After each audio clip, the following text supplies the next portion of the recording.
রাজধানীর কলাবাগান এলাকায় নির্মাণাধীন ভবনে ভ্রাম্যমাণ আদালত পরিচালনা করেছে রাজধানী উন্নয়ন কর্তৃপক্ষ রাজুক। নানা অভিযোগে এক ভবন মালিককে ১ লক্ষ টাকা জরিমানা করেছেন রাজুকের নির্বাহী ম্যাজিস্ট্রেট। পরে আরও কয়েকটি ভবনে অভিযান পরিচালনা করে সংস্থাটি। এ সময় এসব ভবনের অনুমোদনহীন বর্ধিত অংশ ভেঙে দেওয়া হয়। ৬৫% পর্যন্ত বিদ্যুৎ সাশ্রয়ী হাইসেন্স এসি। হাইসেন্স।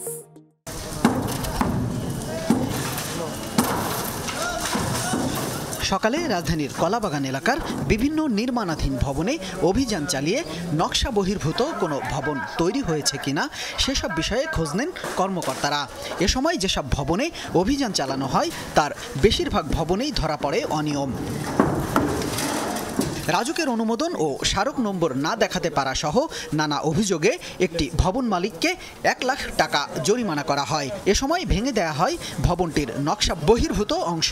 একই সাথে ভবনের বিদ্যুৎ সংযোগ কেটে দিয়ে মিটারও খুলে নেওয়া হয়। কোনো নোটিশে আমাদেরকে আগে দেয় নাই, কোনো নোটিশও আমরা পাই নাই। তারা হঠাৎ করেই আসে ১ লাখ টাকা জরিমানা, অনাদায়ে ৬ মাসের জেল ব্যবস্থা করছে।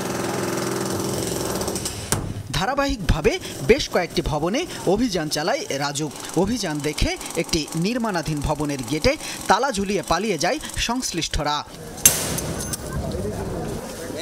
এ সময় গেটের তালা ভেঙে ভেতরে প্রবেশ করে অনুমোদনহীন বর্ধিত অংশ ভেঙে দেওয়া হয়।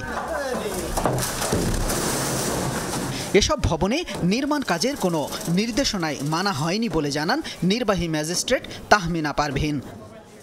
প্রতিনিয়ত যে মোবাইল কোর্ট আমাদের পরিচালিত হচ্ছে, আমরা যে নির্মাণাধীন ভবনগুলোতে যাচ্ছি এটা আপনাদের মাধ্যমে, মিডিয়ার মাধ্যমে সারা বাংলাদেশের লোক জেনে যাচ্ছে। আমরা যে সবাই সকল নাগরিক আমরা সুস্থভাবে ঢাকা শহরে বেড়ে উঠতে চাই, আর আমরা ঢাকাকে একটা বাসযোগ্য নগরীতে পরিণত করতে চাই।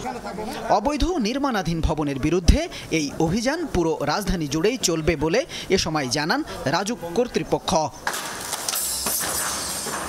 শামীম রেজা, যমুনা নিউজ, ঢাকা।